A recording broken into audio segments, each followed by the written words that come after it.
40K History! The Eldar are a race of elf-like humanoids. Once they dominated the galaxy, but are currently a dying race. With the fall of the Eldar, they lost their main homeworlds and are currently scattered among the stars. Biology.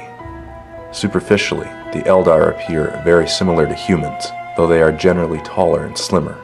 With sharp features and pointed ears, they are long-lived by human standards, and most will live more than 1,000 years unless they die from accident or disease.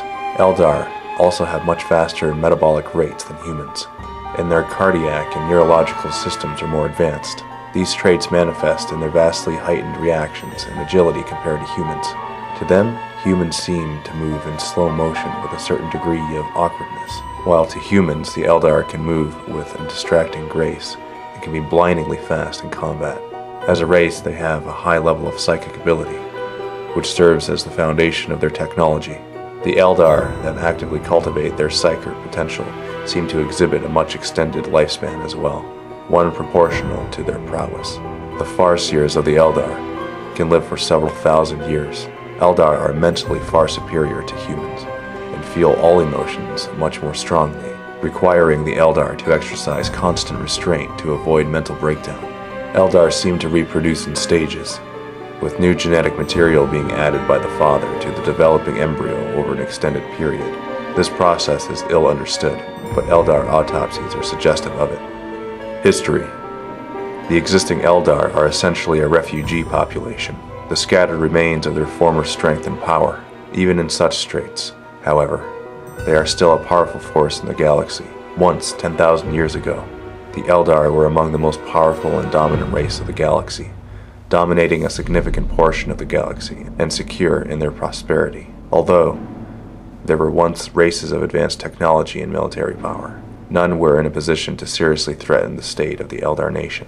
When it came, the disaster was internal, consumed by arrogance, and with no need for substantial work or labor. The Eldar began to pursue any curiosity or desire.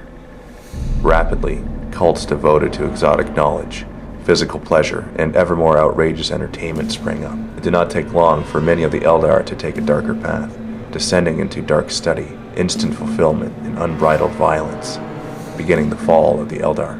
Many of the Eldar grew uneasy with the actions of their comrades, and the wisest of the seers warned that the path could lead only to evil. Disgusted, some of the Eldar left the central worlds of the Empire to settle on the outlying regions, while others stayed to try to alter the path the race had taken.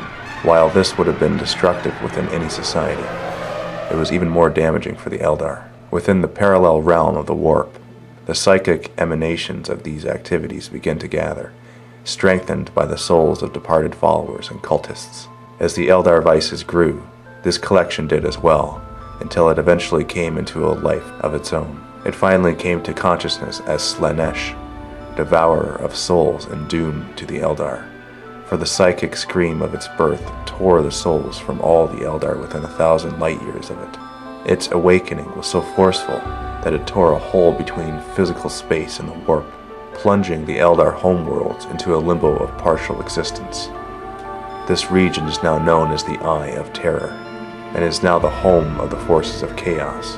Many Eldar survived the fall and remain trapped within the Eye on the homeworlds of the Eldar, the Crone world, and are enslaved to Slaanesh. Since this time, which is known only as the Fall, the Eldar have been a broken and scattered people, lacking cohesion and purpose. The Eldar population is constantly dwindling. The Eldar Armory contains information on Eldar weaponry and war gear, including the standard shuriken weaponry that uses gravitic forces to fire monomolecular thin discs at the enemy. The Eldar use these weapons in the form of shuriken pistols, shuriken cannons, and a light carbine known as shuriken catapults, spirit stones.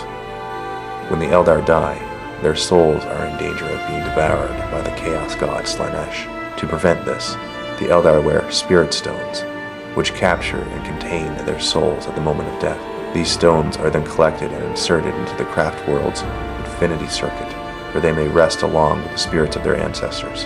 In times of need, The spirit stones of the craft world's strongest warriors may be taken from the Infinity Circuit and placed inside Wraithbone automatons, such as the Wraith Guard and Wraith Lords, to once again fight for the craft world. Webway. The Eldar do not travel through the warp in the same manner as other races, having long ago developed a much faster and safer method, known as the Webway. This is a system of ancient tunnels through the warp which is completely isolated from its inherent dangers. It is best imagined as a vast and tangled network of doorways between fixed points in real space, by which the Eldar can travel far more rapidly than most races. However, if there is no warp gate near their destination, or the one present is not big enough to permit the necessary forces, they are at a disadvantage. Much of the Webway has fallen into obscurity and disrepair, with tunnels and doorways sealed or broken. This often forces the Eldar to make connecting stops on their way to their destination. Finally, it is said that the fabled Black Library of Chaos resides somewhere within the Webway, though only the Harlequins know where. Wraithbone. The main construction material of the Eldar, and the staple of their psychotechnic engineering. It is brought forth from the warp and shaped by bone singers through psychic power. It is used to create the craft worlds of the Eldar, their tanks, and other vehicles. Constructs such as the Wraith Guard and Wraith Lords, and weapons and armor. It is a psychic conductor, and so not only provides the structure for the things built of it, but also power distribution and communications. Wraithbone is a highly resilient material, and capable of limited self-repair. It, and other building materials of the Eldar, will grow and react more like tissue and plants than the building materials of other races.